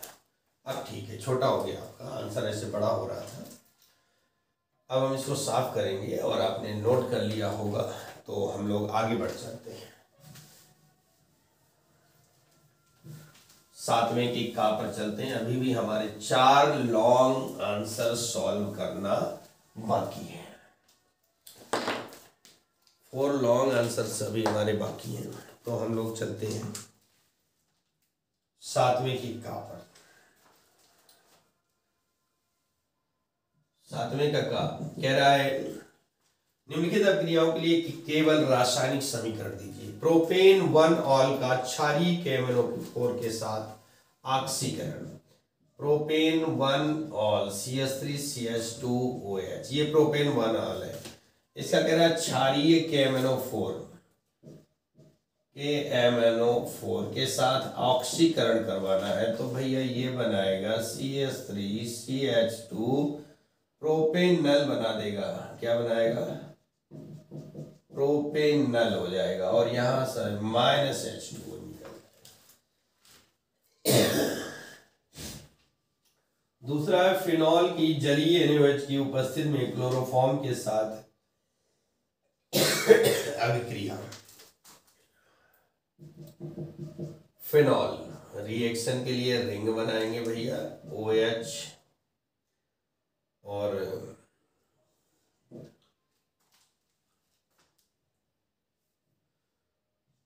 CHCl3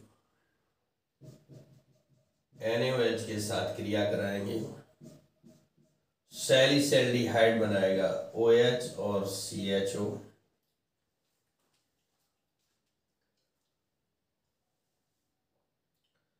ये बन गया सैलिसैल्डिहाइड।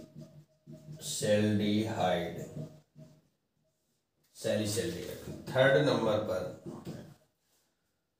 जरा फिनॉल की तन HNO3 के साथ अभिक्रिया होती है। फिनॉल OH प्लस HNO3 क्या बनाएंगे? आर्थोनाइट्रोफिनॉल OH NO2 और पैरानाइट्रोफिनॉल बनेगा OH आर्थोनाइट्रोफिनॉल पैरानाइट्रोफिनॉल बनता है। अब अगर इसको बैलेंस ही करना हो तो यहाँ 2 और यहाँ 2 और ये बन जाएगा 2H2। चौथा, हाइड्रोजन आयोडाइड की मेथॉक्सी बेंजीन से अभिक्रिया होती है।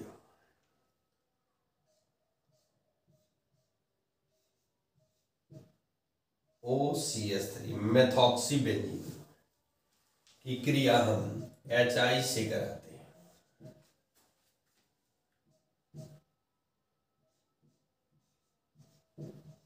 OH प्लस CH3I फिनॉल बन जाता है।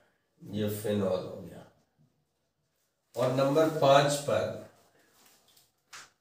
प्रोपेन 1 ऑल से प्रोपॉक्सी प्रोपेन का बनना। Propane 1 all CH3 CH2 CH2 OH अम्ल की प्रेजेंस में ये बनाएगा CH3 CH2 प्रोपॉक्सी propane CH2 CH3 plus H2O। तो यहाँ पर इसके 2 मॉलिक्यूल्स लेने होंगे। ये प्रोपॉक्सी प्रोपेन हो जाएगा। 5 रिएक्शन हो गई। 5 नंबर आपके कंप्लीट हो जाते हैं। अब हम लोग आगे बढ़ने वाले हैं अथवा में। आप लोग कॉपी कर लीजिएगा।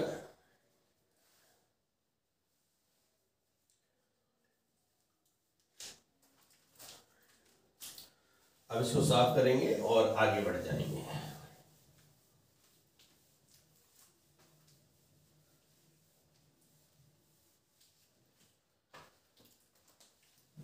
सातवें के का अथवा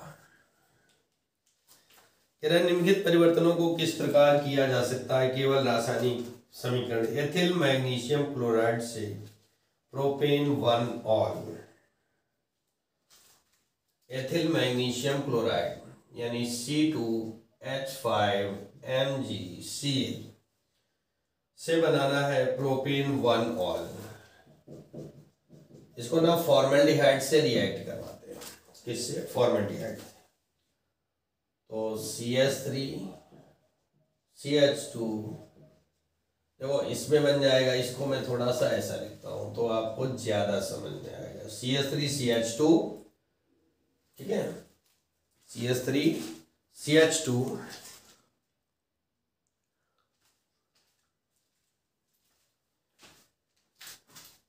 तो CH3 CH2 एक CH2 यहां से मिल जाएगा और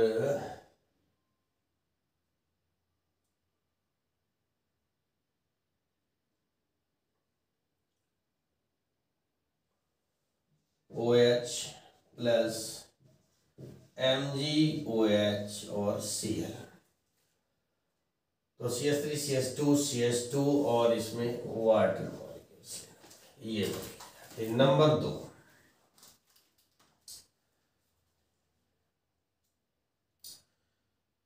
मेथिल मैग्नीशियम ब्रोमाइड से 2 मेथिल प्रोपेन 2 ऑल। तो इसकी क्रिया कीटोन से करवाते हैं। CH3 C double bond O plus CH3 methyl magnesium bromide arrow mark CH3 COH CH3 CH3 plus MgOH Br, 2 methyl propane 2 all. ठीक है, नंबर 3 पर है बेंजिल एल्कोहल से बेंजोइक अम्ल। Number 3 benzyl alcohol CH2OH KMnO4 के साथ oxidation होगा, minus का H2O निकल जाएगा, बेंजल्डिहाइड बन जाएगा CHO, जो कि पुनः ऑक्सीकृत होकर के बेंजोइक अम्ल CHOOH बेंजोइक अम्ल बना देगा। नंबर 4 फिनॉल से पिक्रिक अम्ल। Phenol OH plus 3HNO3 concentrate H2SO4 की प्रेजेंस में ये क्रिया होती है, बनाएगा क्या, पिक्रिक अम्ल try nitrophenol OH NO2 NO2 NO2 ये TNP try nitrophenol plus 3H2 ये बनेगा। नंबर 5 पर प्रोपेन 2 ऑल का निर्जलीकरण होगा। प्रोपेन 2 ऑल का निर्जलीकरण करवाते हैं।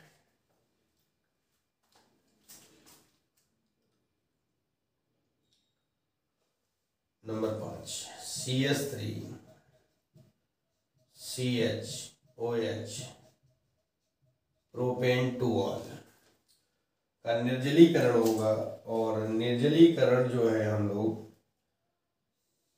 H3PO4 ले लेते हैं, H3PO4 तो माइनस का H2O निकलना है, कोई बात नहीं, एल्कीन बनता है CH3 CH double bond CH2 plus H2O propene बन जाएगा। आप लोग कॉपी करो, हम आगे चलते हैं।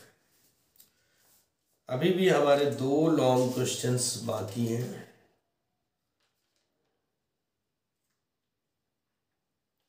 दो लॉन्ग क्वेश्चंस बाकी हैं।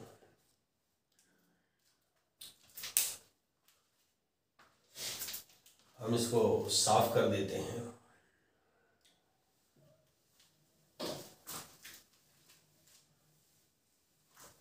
ये सेट कुछ ज़्यादा ही लेंदी हो गया, समथिंग 2 घंटे का वीडियो जाएगा, लेकिन कोई बात नहीं, काम तो आप ही का हो रहा है और आप ही के मार्क्स बढ़वाने की कोशिश में लगा हुआ हूँ, है ना। कोशिश कर रहा हूँ कि आपका ही अच्छा रिजल्ट आए, बेहतर आए। क्या होता है जब केवल रासायनिक समीकरण की एसिटाल्डिहाइड तनु NaOH के साथ अभिक्रिया करता है, एसिटाल्डिहाइड जो है वो तनु NaOH के साथ अभिक्रिया करता है, तो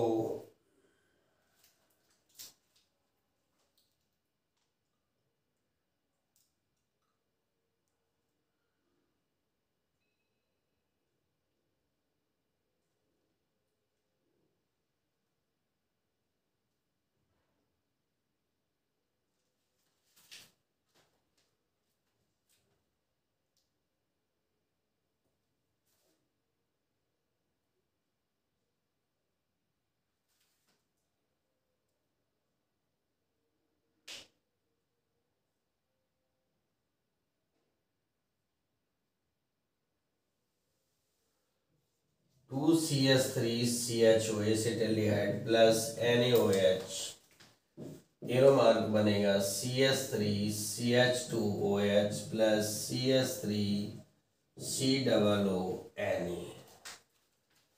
नंबर 2, दूसरा उसने कहा कि एसीटोन को ठोस बेरियम हाइड्रोक्साइड के साथ गर्म करते हैं। 2CH3COCH3 प्लस BaOH का होल ट्वाइस, इसको एरो मार्क पर ले लेते हैं, ठीक है। तो ये बना देगा क्या, CH3 COH CH3 CH2 CO CH3। नाम की बात करें तो ये 1 2 3 4 5 यानी 4 hydroxy 4 methyl 1 2 3 4 5 pentanone 2। Number third कह रहा है फॉर्मेल्डिहाइड सांद्र NaOH विलयन के साथ क्रिया देता है तो 2HCHO प्लस NaOH एरोमार्क कंसंट्रेट और ये बना देगा HCOONA प्लस CH3OH। इसमें जो है ये डाइल्यूट लिया गया है तो थोड़ा सा चेंजिंग हो जाएगी। ये न बना कर CH3 CH double bond CH और single bond CHO plus H2O। इसका नाम हो जाएगा 2 ब्यूटीन अल 1। और ये तो सोडियम फॉर्मेट है आप जानते हैं और प्लस मेथेनॉल है। ठीक है। नंबर 4 पर जो रिएक्शन दी गई है वो ये है। नंबर 4 पर कह रहा है एसिटिक अम्ल एथेनॉल के साथ H2SO4 की उपस्थिति में अभिक्रिया करता है तो एस्टर बनाएगा। एसिटिक अम्ल बोले तो CH3COOH प्लस C2H5OH एथेनॉल के साथ H2SO4 की उपस्थिति में अभिक्रिया करता है तो ये बनाएगा CH3COO C2H5 plus H2 ethyl acetate या फिर एस्टर। नंबर 5 एसेटल्डिहाइड फेनिल हाइड्राजीन के साथ अभिक्रिया करता है CH3CH double bond O NH2 NH C6H5 ये H2O निकल जाएगा बनेगा CH3HC double bond N NH C6H5 plus H2 ये बन जाएगा एसेटल्डिहाइड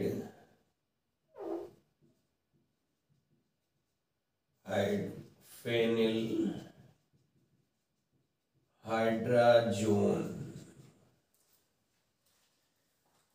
ठीक है। और इसी में आगे जो 7वें का अथवा है क्वेश्चन नंबर 7 का और क्वेश्चन नंबर 7 का जो और है इसमें जो ये रिपीटेड क्वेश्चन है और इसका जो पहला है यानी कि कोल्बे वैद्युत अपघटन इसका जो पहला है वो सेट नंबर 5 में हम करवा चुके हैं। इसका जो दूसरा है एल्डोल संघनन वो 5 और 6 में हो चुका है 5 और 6 में हो चुका है सेट 5 व 6 में। और जो इसका थर्ड पार्ट है थर्ड पार्ट जो आया रोजेनमुंड क्रिया वो सेट नंबर 4 पर कराई जा चुकी है सेट नंबर 4 पर हो चुकी है। तो इस तरीके से आज हमारा ये सेट यानी 7वां सेट भी कंप्लीट हो गया और हम कहेंगे इस तरह से कि हमारी अनसोल्ड पेपर की जो सीरीज थी वो कंप्लीट हो चुकी है। बस हमें करना क्या है कि आपको लगे रहना है मेहनत से और अपनी अच्छी से अच्छी तैयारी करना है। इतनी सीरीज कंप्लीट होने के बाद भी अगर किसी को कोई प्रॉब्लम्स आती है तो मैं अपना नंबर दे रहा हूँ, इस नंबर पर आप अपने क्वेश्चन को व्हाट्सएप कर दीजिए। इस नंबर पर अपने क्वेश्चन को व्हाट्सएप करना है, ठीक है, व्हाट्सएप करना है। इस नंबर पर अपने क्वेश्चन को व्हाट्सएप करिए और मैं आपको उसका आंसर दे दूंगा ये, ठीक है। जैसा ज़रूरत होगी तो वीडियो बनाकर, या ज़रूरत होगी नॉर्मली तो वो भी आपको सॉल्व कर दिया जाएगा, ठीक है। आपका बेहतरीन रिजल्ट आए ऐसी हम कोशिश पर लगे हुए हैं। और एक बार अनुरोध है कि प्लीज़ चैनल को सब्सक्राइब कर लें, वीडियो को लाइक कर दें, कमेंट कर दें। कमेंट करते समय अपना नाम, डिस्ट्रिक्ट नेम जरूर लिखें और वीडियो को शेयर भी कर दें। Thank you. जय हिंद, जय भारत।